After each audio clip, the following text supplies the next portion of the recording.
Tell the people, judges in the legal system are back in the limelight. Last year, Vice President Joseph Estrada described some judges as hoodlums in robes. This time, he was nearly cited for contempt of court for saying that 2 policemen accused of kidnapping were acquitted after spending huge sums of money. At the same time, the first death sentence was promulgated against a rapist. The judge who imposed the first death penalty since it was restored last January has cautioned critics of the judicial system against eroding faith in jurisprudence with their careless comments. Are judges above suspicion and beyond reproach? What about freedom of speech, the freedom of the press, and its bounden duty to call attention to wrongdoing? Last week, there were other judges in the news, such as those listed as having issued search warrants that were used by corrupt government agents to shake down Chinese businessmen. Another judge sentenced movie actor Robin Padilla to 4 months in jail for reckless driving, and yet another found him guilty of illegal possession of firearms, for which Padilla got a 21-year jail term. Last year, there was talk of the so-called Magnificent Seven, judges who accept bribes. Beyond speculation and conjecture, the talk went nowhere. In his decision denying the petition to cite the Vice President for contempt, Judge Alfredo Flores of the Pasig Regional Trial Court ruled that when a case is finished, the courts are subject to the same criticism as other people. Yes, but are they above suspicion and beyond reproach like Caesar's wife, always and in all ways? Tell the people before we can have the answers. We must ask the questions. We are going to ask a lot of questions tonight because this issue involves freedom of expression, at the same time the equality of the 3 branches of government, the executive, the legislative, and the judiciary. So we have a panel of legal luminaries, and let's begin with Judge Maximiano Asuncion of the Quezon City Regional Trial Court, who promulgated the first death sentence. So far, what has been the feedback, Your Honor? According to news report, magpapile doon ng motion for new trial based on newly discovered evidence. But so far, wala pa kami tinatanggap na... Bakit hindi lumabas yung evidence nung tinatry ninyo yung case? Ayun yung ating Or is that contemptuous of me to ask? No, wala talagang wala pa eh. As of now, kompleto na ebidensya. Pero baka sakali nga mayroong mga lalabas na that will change the decision. Ang sigado bukas dyan. Open-minded kami dyan sa bagay na yan. So, pero yung mga tao hindi nagagalit sa inyo, wala kayong natanggap na mga hate mail, wala kayong na-encounter na mga taong sumisigaw, no? Hanging judge. Nako, napakarami pang tinatanggap akong sulat na lalo-lalo na sa mga babae. Praising you. Ay, natutuwa nga at nagkaroon ng ganyan desisyon. At alam na ng tao, meron palang death penalty na nga at tunay na yan. Okay, thank you. And here beside me, a lady who really needs no introduction. She was once upon a time a judge of the Quezon City Regional Trial Court. She was also a columnist in the Panorama magazine, and she's now again a columnist of Today. Do I have to say her name? Of course, Miriam Defensor Santiago, also a former presidential candidate. So Miriam, what's new? Do you miss being a judge? Oh yes, once in a while. I miss the excitement of trial court, the intensity of the passions that always govern it, because Filipinos are litigation conscious for one thing, and for another thing, they are very transparent about their emotions. So, do they lie? Once in a while. Do they lie when they're being emotional? Do they resort to telling lies and canards just to win your sympathy? That's a very rare case, I believe. Mostly, what we get is a distortion of reality because, you know, people tend to view reality from distinct perspectives. And do you miss teaching? Are you still teaching law now? I can't. I'm on the faculty of the UP College of Law, but I am enrolled in the master's program of the Mary Hill School of Theology, and I go every other evening to classes. Well, tonight, I hope we can learn a few things from you because we have to judge, quote unquote, this thing about the judges being above suspicion and beyond reproach. And can we not criticize them the way we criticize the President and Congress, you know, members of Congress, etc.? And last but not least, Attorney Jesus I. Santos of Bulacan. He is the chairman of the National Association of Lawyers for Justice and Peace na tinatawag ni Vice President Estrada na an obscure association of 4 lawyers. What do you say to that, Mr. Santos? Totoo naman yung kami hindi masyadong kilalang mga abogado.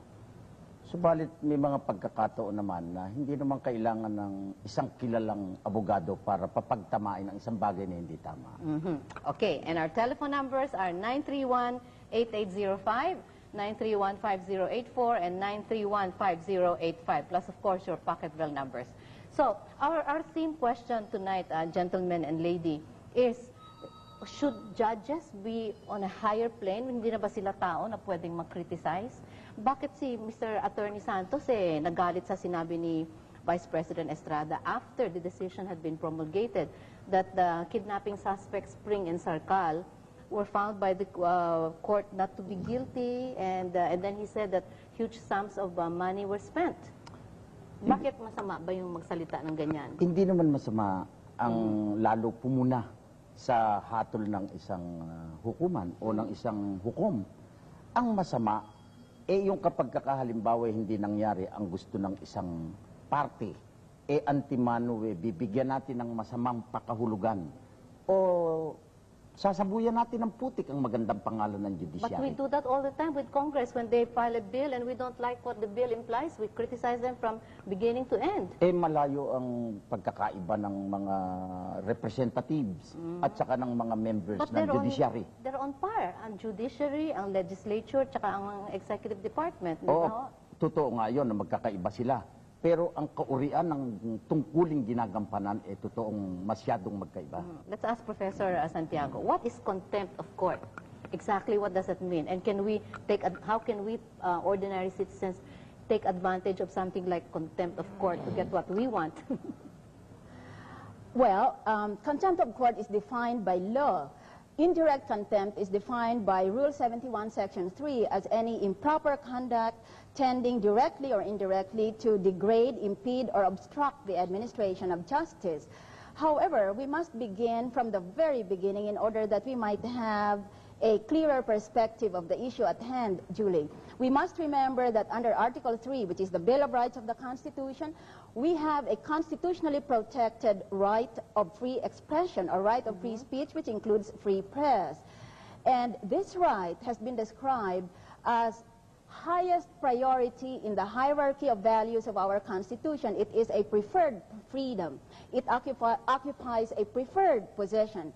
This means, this is a technical term of art. It's not just a rhetorical turn of phrase. This means that if there is any doubt, the doubt must be resolved in favor of free speech or of free press. Now, on the other hand, we have the concept of the independence of the judiciary. And now we come to your question, why should the judiciary expect better or more lenient treatment than the system gives to the other two branches of government, considering the basic principle that the three branches of government are co-equal with each other? The answer is because the two political branches of government, the legislative and the executive, are mostly concerned with the designing of national policies.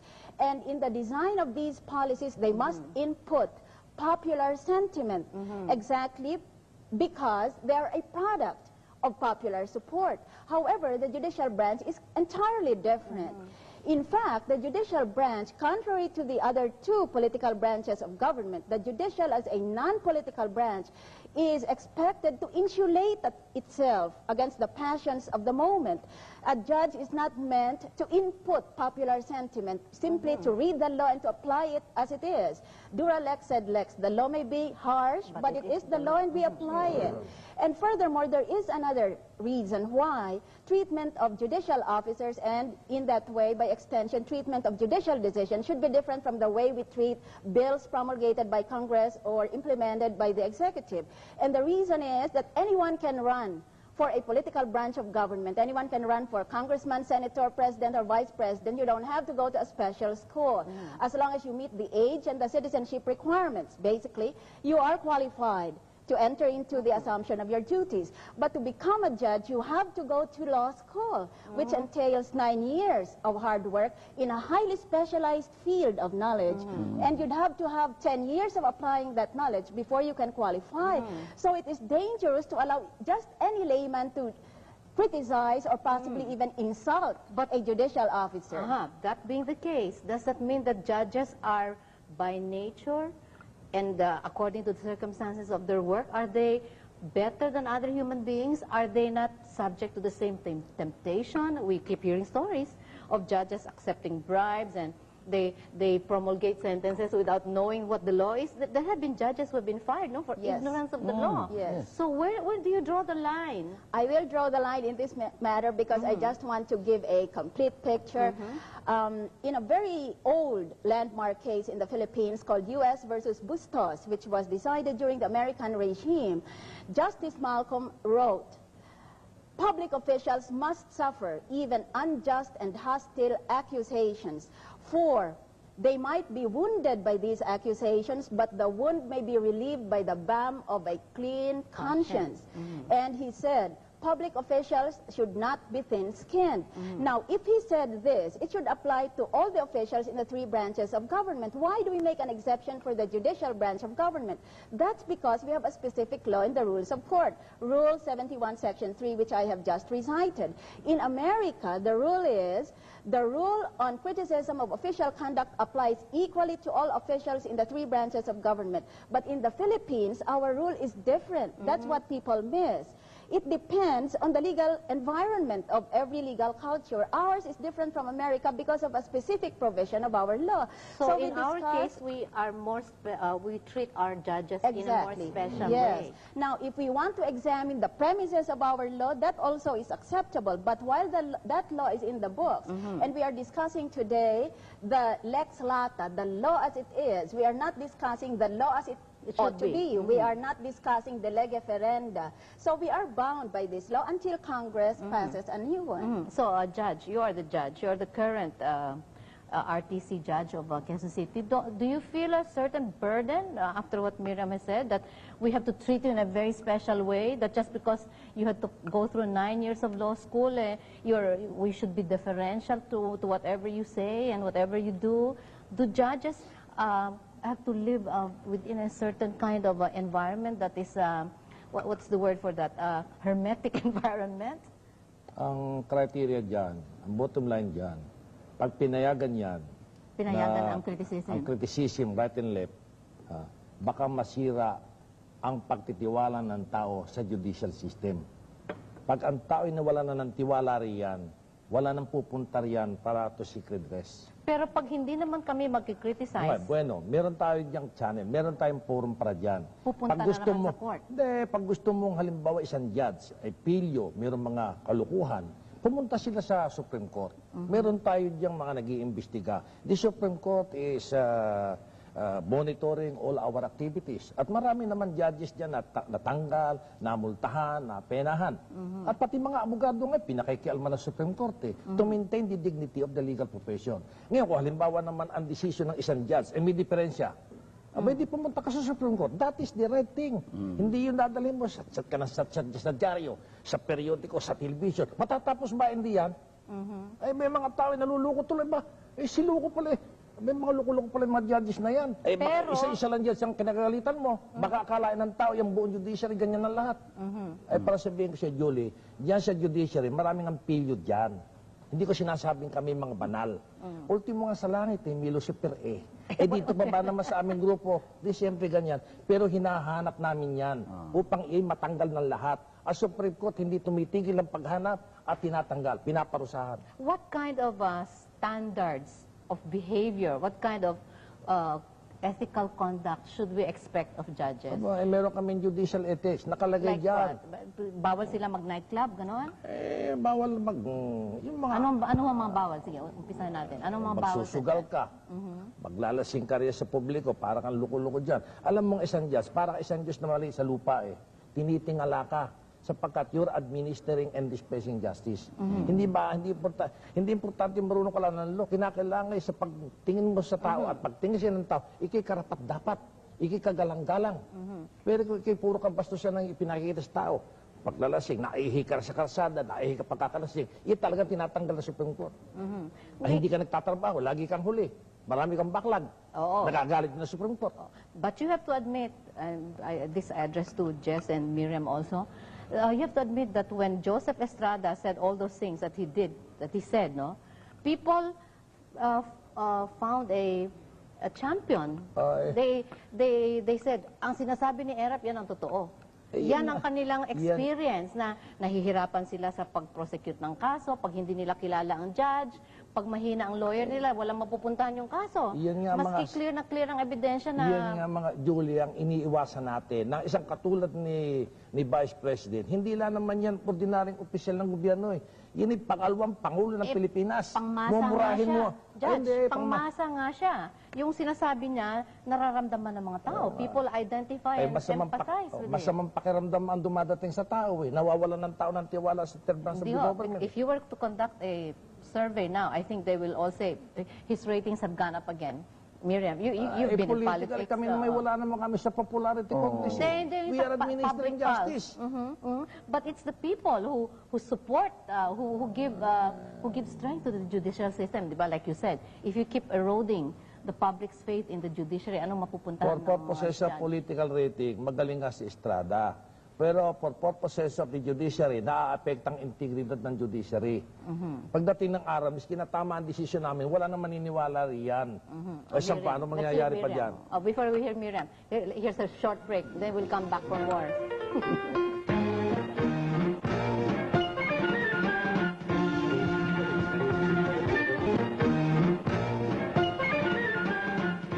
An excellent set by Majore for our excellencies, the judge and the ex-judge and the lawyer from Bulacan, by Majore, makers of world-class furniture pieces. And if you want to see more of the things that they have made, go to the 5-star hotels in Makati and you'll see nice examples of Filipino workmanship. They will also invite you to visit their showroom at Ugong in Quezon City. And because our lawyers talk a lot, we always offer them ginger candy. This is made from natural ginger, and they come all the way from Indonesia, available in all leading department stores and supermarkets. So Miriam, having been a popular candidate, ex-candidate, you know what the public pulse means, no? But at the same time, sabi naman ni Judge Asuncion, walang pakialam ang public o popularity dito sa issue na ito on the faith of the people in the judiciary system. How do you reconcile yung faith nila sa judiciary system and then yung hindi sila pwede mag-criticize ng system na yon? Let me correct what might possibly be a misimpression. Judges are not legally or constitutionally immune from public criticism. The public are allowed to comment and to criticize. They're not allowed to insult. What is the difference between criticism and insult? In a very old case, the Philippine Supreme Court defined an insult as a deliberate falsehood. This is in the case of In Re Soto. It involved the father or the grandfather of the present senator, and this is an echo of a landmark American case, the case of New York Times Company versus Sullivan, where the American Supreme Court said that there is a profound national commitment to the principle that debate should be robust, uninhibited, and wide open on public issues. And therefore, in more mundane terms, this means that the public are allowed to criticize as long as they do not do so with actual malice. And so you can say anything about a judge or about a decision that he has promulgated, provided that you don't do so with actual malice. What is actual malice? The American Supreme Court, and in decisions adopting this ruling by our Philippine Supreme Court, has said that actual malice consists in purveying a factual falsehood, saying something that you know is actually false, or saying something with reckless disregard on whether it is false or not. So there is a constitutional privilege for good faith criticism of public officials. Therefore, let me summarize by saying the public are free to say what they wish, favorable or not. Both the thoughts that the judges love and the thoughts that the judges detest or loathe, as long as the public meets certain conditions. One of these is, 1, you cannot discuss the judge or his decision or anything bearing on the court while the case is pending, or, as the lawyers say, while the case is pendente lite, because we have a specific rule. Rule 71, Section 3, that I have previously recited. Another condition is that you'll have to be sure that you stay within what the legal profession calls the clear and present danger test. You can say anything as long as what you say does not present a clear and present danger of a substantive evil that the state has a right to prevent. What is the substantive evil in the case, for example, recently involving the Vice President? The substantive evil is the erosion of the public faith and trust in the judiciary as an institution, not in the individual judge concerned, but in the judiciary as an institution of our democratic system. That is the substantive evil. And so, in deciding the case involving the Vice President, the query therefore should be, is the danger clear and present? What is the meaning of clear and present? That is, these are terms that are void, that are vague for the layman, but they can be expressed in this manner. As indeed the American Supreme Court said in a leading case called Bridges versus California, decided in 1941, before you were born, Julie. And the American Supreme Court said there that clear and present danger means that the danger of substantive evil, in this case the loss of faith in the judiciary, must be extremely serious, and the degree of imminence must be extremely high. And so, to answer the question of, did the Vice President commit contempt of court, we answer, did he present a clear and present danger of leading the public into loss of faith in the judiciary as an institution? Was there serious danger of this substantive evil, and was the danger imminent? My question was, I pointed this out earlier, there was no need for the Vice President to lead us to that danger because we already are of that opinion. And that's why I said he was so he became more popular after he said what a lot of people suspect. And so we do not question, therefore, the basic postulates of the judicial system and the basic postulates governing official or public comment on official actuations of judges. We question now, what is the channel for articulating public sentiment about the judiciary? For after all, this is still a democratic system. That's what the Judge people have a right to be heard. That's what Judge Asuncion meant when he said there are the proper channels to go to, no? But the judge, Judge Alfredo Flores, who dismissed denied the petition of Attorney Santos to file contempt charges against Vice President Estrada, said that the case had been decided when the Vice President made those remarks. Therefore, the case was no longer sub judice, and the court is subject to criticisms like other people, quote unquote. Oh, let me just clarify. This is very simple. The rule is you cannot criticize in a manner that will obstruct, impede, or degrade the administration of justice while the case is pending. Now, while the case is pending is also a technical term of art. It's not a rhetorical phrase. While the case is pending means while there is still something for the court to do in the case. Meaning like he has filed a motion for reconsideration. When the decision is promulgated, the case is not yet terminated. The layman's understanding is, once the judge has promulgated the decision, tapos na ang kaso. Hindi ganon sa batas. Kaya kung minsan ay mapanganib na ating ibatikos ang ating mga hukom kung hindi natin naintindihan ang rules of court, because under the rules of court, a case is not final and executory until after there is nothing left to be done on the case. Now, in this case, after promulgation of judgment in a criminal case, there is always a period of time, maybe 15, maybe 30 days, when the parties may still file, for example, a motion for reconsideration or a motion for new trial. So in that sense, therefore, the case was still pending. Yes. Alam mo, Julie, dun sa sinasabi mo na bakit walang karapatan ang mga taong punahin, halimbawa ang hatol ng isang hukuman, meron silang karapatan pumuna. Subalit ang sinasabing hindi dapat gawin, kapag ang isang tao ay naghinala, halimbawa. Naghinala lang. Naghinala lamang. Na walang ebidensya. Na wala namang katibayan. Ano ang mangyayari niyan? Di parang binibigyan mo ng pula ang hukuman o ang judiciary nang wala ka namang sapat na batayan. Yan ang hindi tama sapagkat it will degrade the judiciary, an institution which is supposed to be with dignity, with honor. Madidegrade ba yan? For the last 2 years, panay ang mga criticism sa mga judges. Remember, of course, the Vice President started it by calling some judges hoodlums in robes.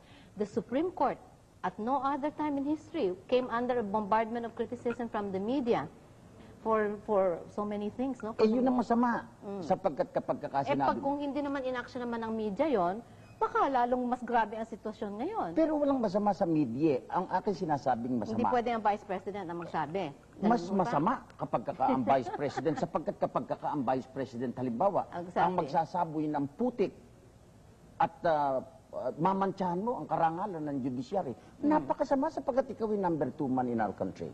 How clean, Dapat maging maingat tayo. how clean is the judiciary in their personal lives, in how they conduct themselves professionally as well? Hindi perfect yan. Siyempre lahat ng system, meron depekto. Man-made system, walang perfect yan. Are there more corrupt judges than straight judges or more Kukunti straight lang judges? yan. Very insignificant minority lang yan mga sinasabi nilang mga pilyo.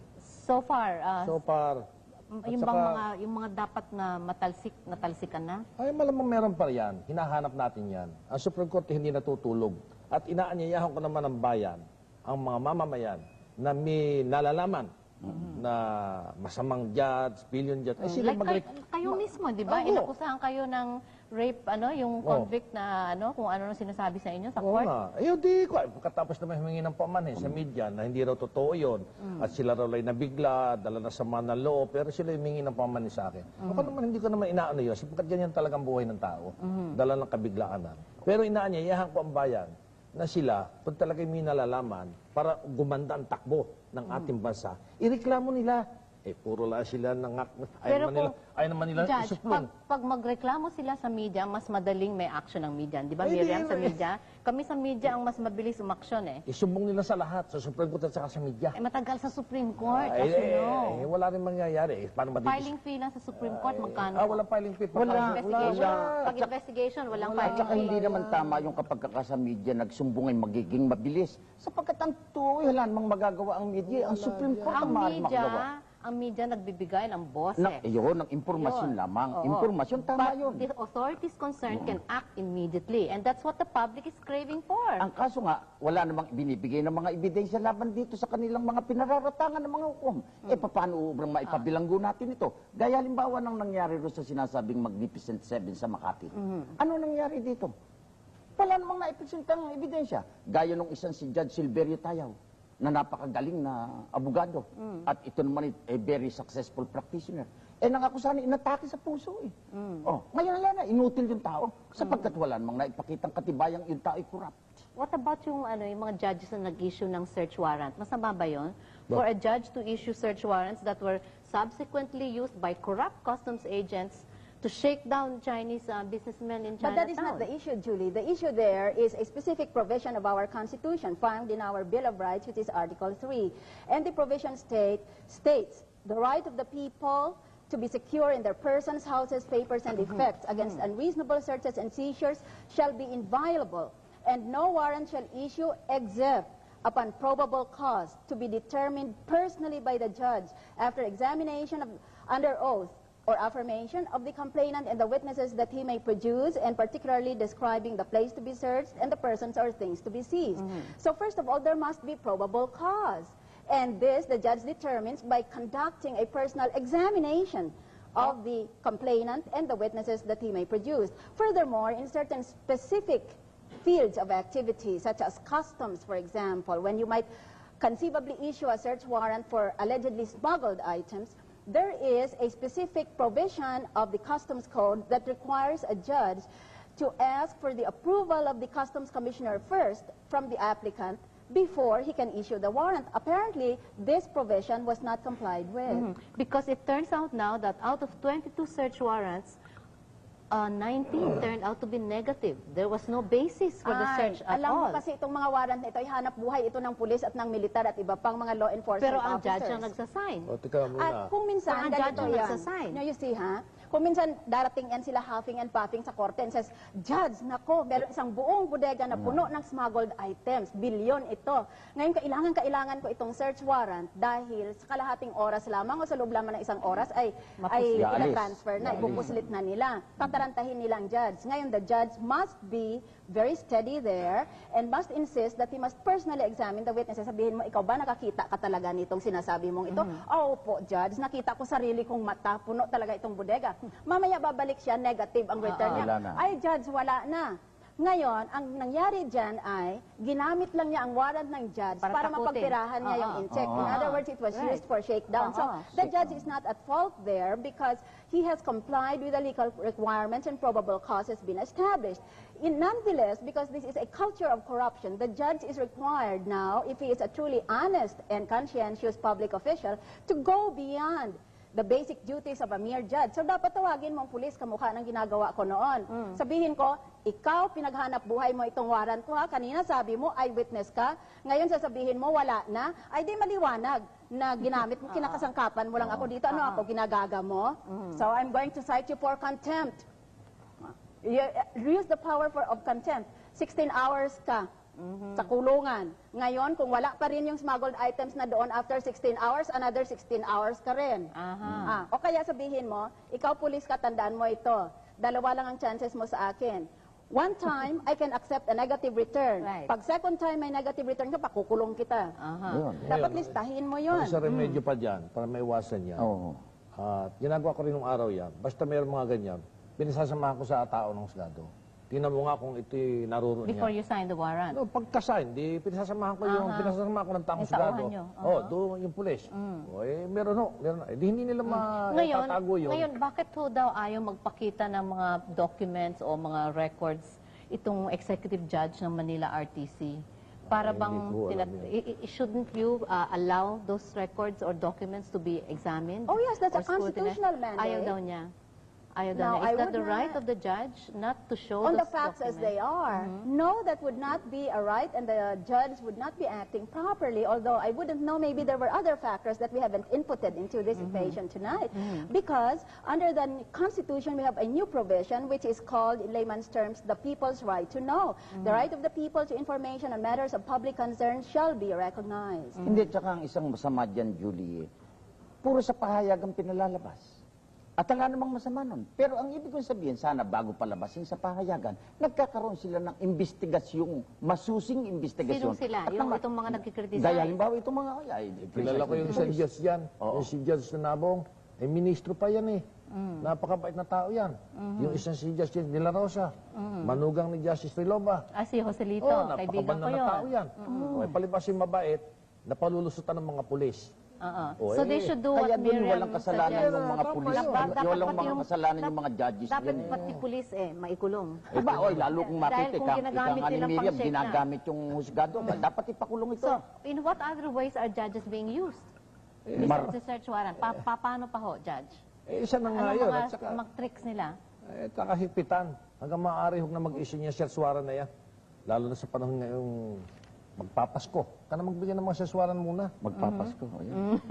Manang nangyayari naman talaga yun. Yes, Kaya dapat Alam maging mo yung mga maingat. judges, palibas yan, akala niya yung mga tangayat, yan yung matatanda na, Mga judge na tanga, paano ba naging judge ang tanga na tao? wala namang paaral ng tanga, wala namang ospital ng ganyan eh. Paano nga sila na-appoint na judge? Who appoints a Hindi judge? ko alam yun kung anong Who department. appoints a judge? Well, under the Constitution, the President, on recommendation of the Judicial and Bar Council, they don't pass the Commission on Appointments anymore. But may I say one more thing, Julie, with respect to the problem of articulating public sentiment about the status of the judiciary.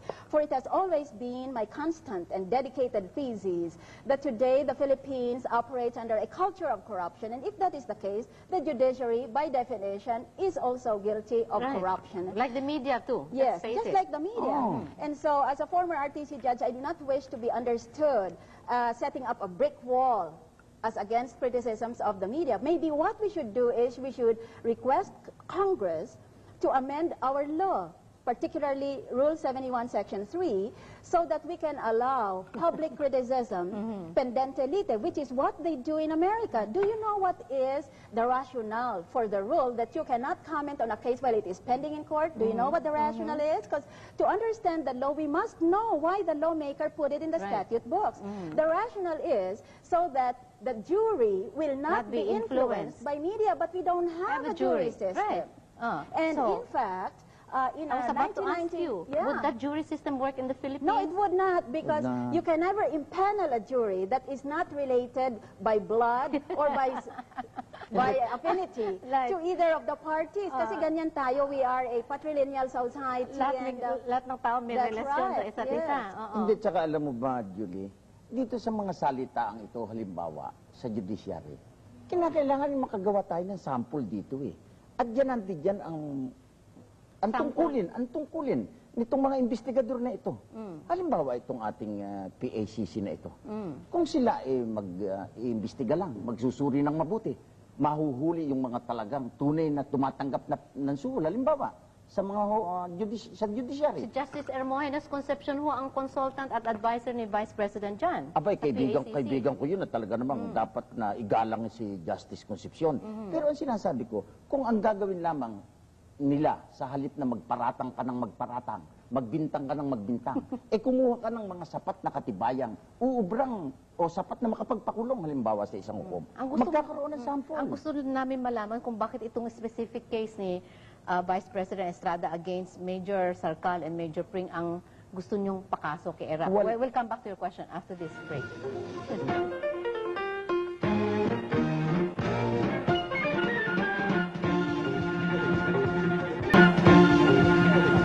Hindi ka maintindihan eh. Okay, Yan ang sabihin. Jess, as we were saying, bakit itong kaso in particular ng Pring, Sarcal, tsaka Vice President Estrada ang kinasuhan ninyo ng contempt? Madalas na nagsasalita na ng ganyan si ERAP eh. Bakit Aba, ngayon dito lang sa pagkakataong ito dito lang sa kasong ito sinabi niya at pinaghinalaan niya na May pera ang hukuman ay tumanggap ng bribe. Yun ang sinasabi ko na hindi tama sapagkat tungkol dito kay Sarcal, kay Pring, wala kaming pakialam dyan kung ano ba ang dapat na mangyari yan, di sila ang bahala. Nagkaroon ng acquittal, ano magagawa ng kahit na sino. Pero yung dahil sa hindi nangyari yung gusto halimbawa ng ating Vice President bilang chairman ng PACC, sasabuyan mo ng putik yung magandang pangalan ng judiciary, yun ang aming tinututulan. Roberto Mantalaba, magkano po ba ang salary ng isang judge? Please give us an idea. We want to know 19, if we can... 20 mil lang yan. A month. Isang taon. Ano po? Ba, isang taon. Isang buwan. Isang buwan. Isang buwan. More or less. May mga konti-konti pa mga allowances yan. Doon ang mga 24. Malaki din. Nabibisto ng asawa ko yan eh. Okay, So, mga is 20, 24. Is that a good living wage? 24,000 a month? Is that enough to keep a judge away from temptation? But if you are going to dwell on this point, then we may as well include the entire bureaucracy because the Where entire everybody's Philippine underpaid. bureaucracy is underpaid. Judge Asuncion, may isang tao na pagkatapos ng entrapment, nag-issue pa ng warrant ang judge. Hindi ba harassment na ito? Siguro nga. Judge Asuncion from Susan Hoven of Santa Cruz, Laguna.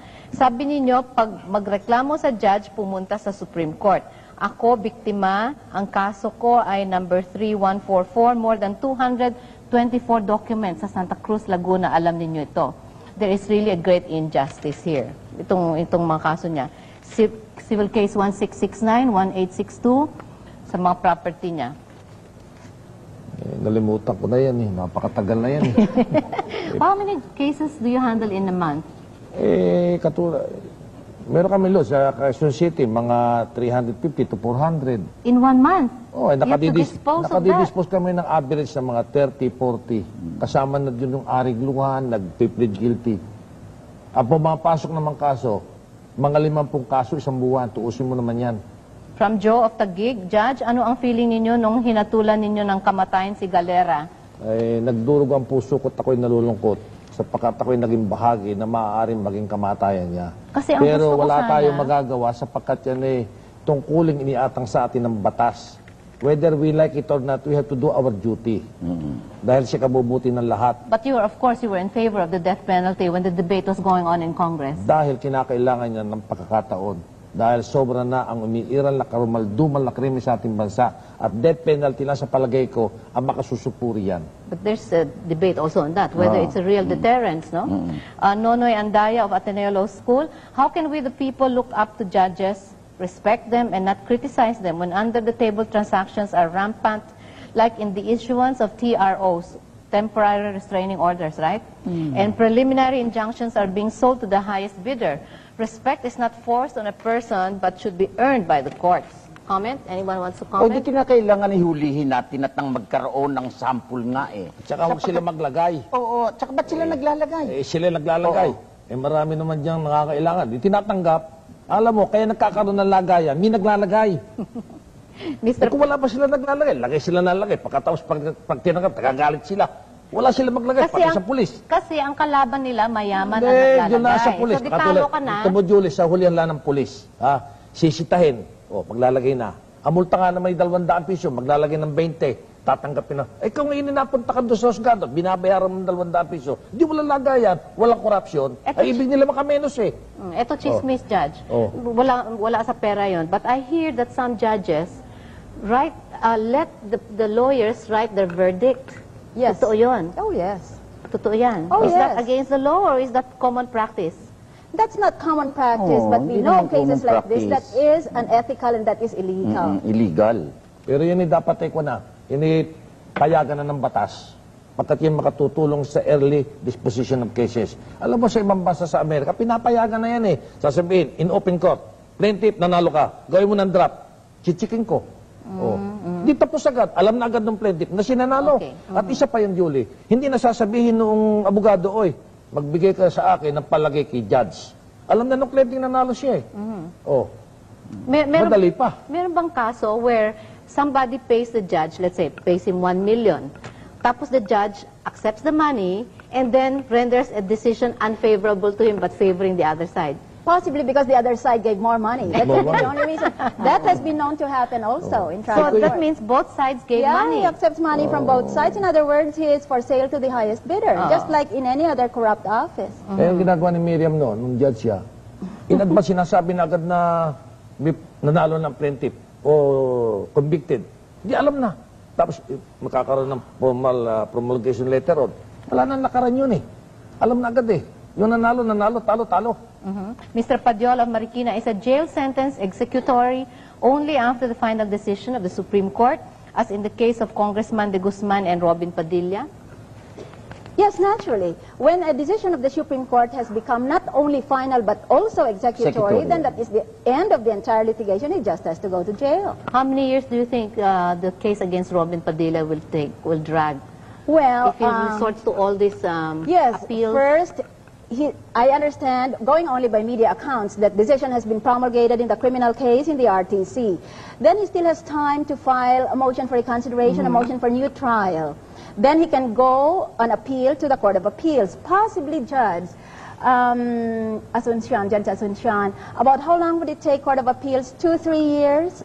Ito ba siya, madali lang yan eh. Pagka yung mga bagong dating ng mga justices doon, masisipag ang researcher. Minsan in 6 months, lumalabas ng decision. All right, let's just Kung say napunta 1 naman year. dito madnat, magre-retire na, Yes. iniiwanan na rin. Well, just say Depende. on the average a year, although I don't really think that's realistic, but let's assume it's only a year's time in Court of Appeals. He might go on a question of law to the Supreme Court if there is one, and in the Supreme Court that will certainly take very much longer. Let's say maybe 2 or 3 years if he is lucky. So in all, we'd have to input there about 4 years of appeal. But in the Including the meantime, he Supreme can continue making movies. Yes, he can be out on bond if the judge grants bail there. From Peter Santos, Judge Asuncion, every individual is subject to everyone else's scrutiny and criticism, and that must include one's decisions, especially in the judicial decisions. If you feel otherwise, then you must admit here and now that you are advocating a non-democratic No, system. conforme ako criticizein, ang problema lang, that will degrade the administration of justice. Pwede niyong banatan yung mga individual judges. Pero in addition, gusto ko naman ilagay niyo sa lugar. Dahil baka naman yung tao, nadadali lang si media, pagkatapos wala palang kasalanan. Kakawa naman. From Archie, why blame judges when the prosecutor presents a weak case with weak evidence? O yan, totoo yan eh. Oo, kinagagalitan. Yun ang isang complaint ni ERAP na yung mga government prosecutor na nag-handle ng kaso ng PACC yun natalo nga dahil mahina daw sila. Exactly, ba't ka kumukuha ng mga weak prosecutors? Tsaka alam mo, Hindi Julie, kinakailangan kumuha ka ng mga magagaling na prosecutors at nang makundik o kung ano dapat na mangyari. Ang Hindi na administration binabayaan. of justice- Paano gagawin natin yan? ang administration ng criminal justice, composed of 5 pillars yan investigation, prosecution, court. Siyempre lahat yan magiging dapat efficient. Kung yung ibabaksak mula sa judiciary, ang prosecution may mahina ebidensya, ang police mahina rin ang huli. Di failure din yan. Pagkatapos babaksakan ng judiciary. Ang judiciary. Yan nga ang sinasabi ko. Hindi dapat lahat ng sisi idadala Tulad sa nung Kingo, judiciary. na-convict. Pagkatapos nakatakas naman.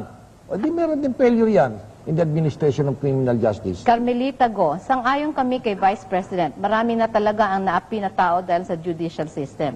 Tinulungan lang niya ang mga masa at naaapi. Walang masama doon sa tumulong sa naaapi. Pero kung sa pagtulong mo sa naaapi, dudungisan mo ang magandang pangalan, ang malinis na pangalan ng isang institution like the judiciary, iyan ang tinututulan namin. Would you say that ngayon lang talagang nagkaroon ng ganitong klaseng bias against the judiciary? Ngayon lang ba? Nung araw, hindi naman ganun eh. Mga judge, pag dumadaan sila, parang mapapaluhod ka pa eh. Pero ngayon, parang ordinary na lang silang tao. Paano nga hindi magkakaganyan kung lagi mong sasabuyan ng putik at hindi tamang paratang itong mga huwis na ito, itong hukuman na ito? Naturally, it would erode the confidence and faith of the people in I the have a theory judiciary. that I think subsequent events will prove clearly and convincingly. I think that there is a deliberate, orchestrated effort to destroy the judicial system as an institution in our country. In order and that that? the effort targets no less than the Supreme Court of the land. The best proof of this is that there are impeachment proceedings pending right now in Congress. And these impeachment proceedings are either brought into the limelight or dragged into the shadows depending on the political agenda of the group that is behind all this. Now remember that if an activist executive, head of the executive branch of government, is able to obtain control of the legislative branch of government for, you know, that the executive branch has the power of releasing public funds. No matter whether the legislature possesses the power of appropriation, still it is the president acting through his budget secretary, which has power to release the funds, like countrywide development funds or pork barrel funds. So in this way, the executive will not find it difficult to dominate the legislative branch. That leaves only one branch left to check the executive if he is able to put the congressmen and the senators in his pocket. Only the judicial branch now stands between the president and a dictatorship.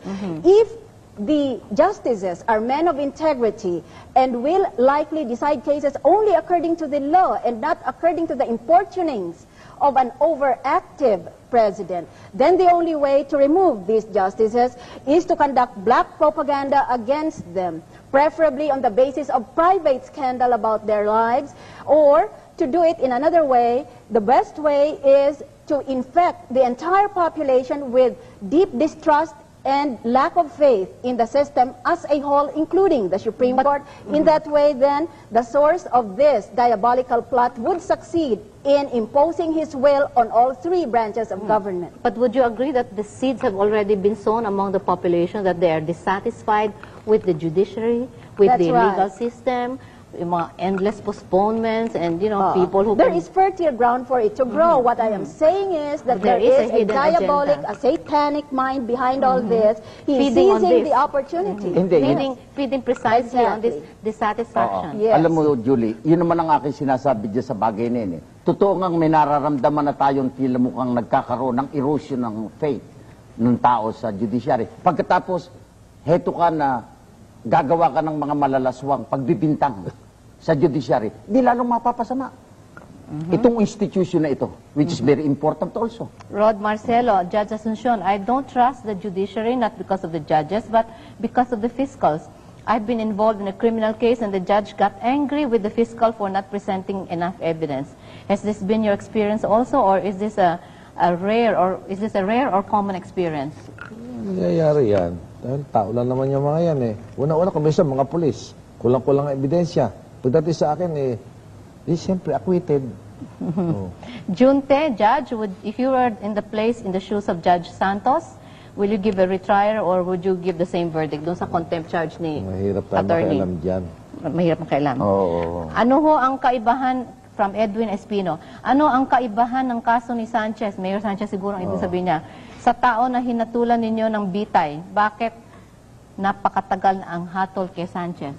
Gawa ng dyan, napakaraming abogado, napakaraming nag-i-employ ng mga dilatory tactics. Doon naman sa akin, dadalong abogado naglaban, nagko-cooperate sa husgado sa loob ng 8 araw natapos ang bista. Sa panahon natapos ng madaling panahon ng Here are ang two bista- hypothetical decision. questions. That if Joseph Estrada were a lawyer, would he be saying the things that he has been saying? And I agree with Judge Asuncion, wala namang kasing alam si Erap sa law. Pero may consultant siya at advisor na justice. Oh, pero kung abogado si Erap, hindi gagawin yun agad-agad ng mga pagsasalita o paglalathala ng mga bagay na makapupusyaw sa magandang pangalan ng ating judiciary. Pero ng mga lawyer, mahilig sila mag-split ng buhok, splitting hairs. Alam mo, Julie, si Vice President bilang ama na ng ating bansa yan eh. Hindi dapat siya mag-comment ng division. But don't you think he was speaking out aloud for the people, on behalf of the Dapat pa people? nga niya, simentuhin niya, magkaroon ng unification, maging constructive ang kanyang criticism. Criticism. At yun talagang dapat na pukpukin. Yun na lang ang Yun, pukpukin. oo. Hulihin. Tumbukin na lang niya yung talagang yung masasamang bagay. Or to get Miriam as his lawyer. Ayan. Kasi Ayan. Miriam, Ang gawin. we have so many questions here for Miriam Santiago and Miriam. They are divided into two. Number one, are you going to seek election only in 1998? I suppose they mean presidential, no? Or are you going to run for senator in 1995? Sa daming to, hindi ko mabasa mga pangalan nila. Ano ho ang sagot ninyo? I don't really know what I will do. I've already enrolled for the first semester at Mary Hill School of Theology, so I can finish my Magiging master's pare ka? degree. There is a question, though, if I run in 1995 and file my certificate of candidacy, preferably under a united opposition ticket, an opposition coalition, there is a likelihood, although not a certainty, that the Supreme Court might dismiss my pending election protest. So this is a matter that should be resolved not only by myself, but also by all the young people in the country, particularly in the campuses. For my candidacy was simply an articulation of a deep-seated yearning among the youth for reform in the culture of Can't you corruption. resolve that issue by going straight to the Supreme Court for an opinion? No, that is not possible because under our system, the Supreme Court does not issue advisory opinions. They will issue a ruling